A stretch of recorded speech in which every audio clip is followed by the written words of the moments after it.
First half നൈസാണ്. എന്ന് വെച്ച് കഴിഞ്ഞാൽ ഹൊറർ ബിൽഡ് ചെയ്യുന്നുണ്ട്.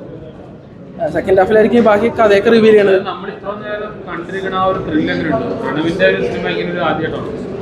ബ്രോ ബിൽഡപ്പ് നൈസാണ്. ഒരു ഹൊറർ പടത്തിനുള്ള എല്ലാ മൂഡും ക്രിയേറ്റ് ചെയ്യുന്നുണ്ട്. എന്ന് വെച്ച് കഴിഞ്ഞാൽ ഫസ്റ്റ് ഹാഫിന് അത്യാവശ്യം പേടിക്കാനുണ്ട്. പ്രണവിൻ്റെ ഒരു ആക്ടിങ് സ്കിൽസൊക്കെ മാക്സിമം പൊട്ടൻഷ്യൽ യൂസ് ചെയ്യുന്നുണ്ട്.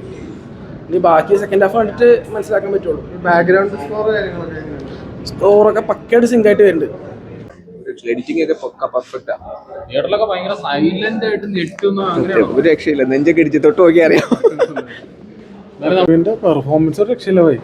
പെർഫോമൻസ് എടുക്കാൻ മാത്രമുണ്ട്. മറ്റേ പേടിക്കാനുണ്ടായിരുന്നു. അപ്പുറത്തെ കൂടെ ഇരിക്കണവരൊക്കെ കൈ പിടിച്ചിരിക്കൊണ്ടിരിക്കുകയാണ് പേടിച്ച് വരച്ചിട്ട്. അതന്നല്ലേ. പക്ഷെ മേക്കിംഗ് ലെവലും ഉഷാറാട്ടാ. മേക്കിംഗ് ആണെങ്കിലും പെർഫോമൻസ് ആണെങ്കിലും ഉഷാറായിട്ട്. ഇവരെ എല്ലാവർക്കും എല്ലാ ടേസ്റ്റും പറ്റുമെന്ന് അറിയില്ല. പക്ഷെ മേക്കിംഗ് ഇത്ര നാള് ഇറങ്ങിയാൽ പ്രണവിന് ഇങ്ങനെ യൂസ് ചെയ്ത് പടാറുണ്ടോ? കിട്ടില്ല. പെർഫോമൻസ് ബേസിൽ ചെയ്യാൻ പറയല്ലോ. പെർഫോമൻസ് പ്രണവ്ക്ക് തോന്നുന്നത് അഗ്രിമെന്റ് സൈൻ ചെയ്യാനുള്ളത് ഉണ്ട്. പെർഫോമൻസ് ബേസിൽ മറ്റേ തുടരൂല് എന്തേഷന്മാർ വരില്ലേ, എന്തരിച്ചാലാണ് ആ ലെവല് പറഞ്ഞ പടം അടിപൊളിയാണ്. നല്ല ഫസ്റ്റ് ഹാഫ് അടിപൊളിയാണ്. പിന്നെ നല്ല രീതി നമ്മുടെ ഭൂതകാലമൊക്കെ കണ്ട പോലത്തെ ഉള്ളൊരു എഫക്റ്റാണ്. തീർച്ചയായിട്ടും പറ്റും. എനിക്ക് ആ സൗണ്ട് ഡീറ്റെയിലിംഗ് ആയിട്ടുള്ള സൗണ്ടിങ് ഭയങ്കരമായിട്ട് ഇഷ്ടപ്പെട്ടു.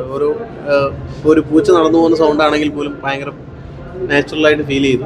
പിന്നെ അതേപോലെ ആ കാറ്റടിക്കുന്ന സീനൊക്കെ നമുക്ക് തണുത്ത കാറ്റടിക്കുന്നു എന്നൊക്കെ ആയിരിക്കും ചിലപ്പോൾ സ്ക്രിപ്റ്റ് എഴുതി വെച്ചിരുന്നത്. ആ ഒരു ഫീല് നമുക്കത് കിട്ടുന്നുണ്ട്. മ്യൂസിക് അതിരുന്ന് കണ്ടായതുകൊണ്ട് അറിയാൻ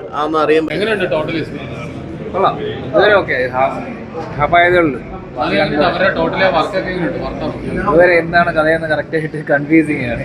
പേടിക്കാൻ അത്ര സംഭവമായിട്ട് തോന്നിയിട്ടില്ല. നമ്മള് ആ പഴയ ഒരു സിനിമകളുടെ രീതിയൊക്കെ തന്നെ ചെറിയ എവിടെയൊക്കെ ഉണ്ട്. അത്ര ആ ഒരു പടം കൊള്ളാം. ഇതുവരെ ത്രില്ലിംഗ് ആണ്.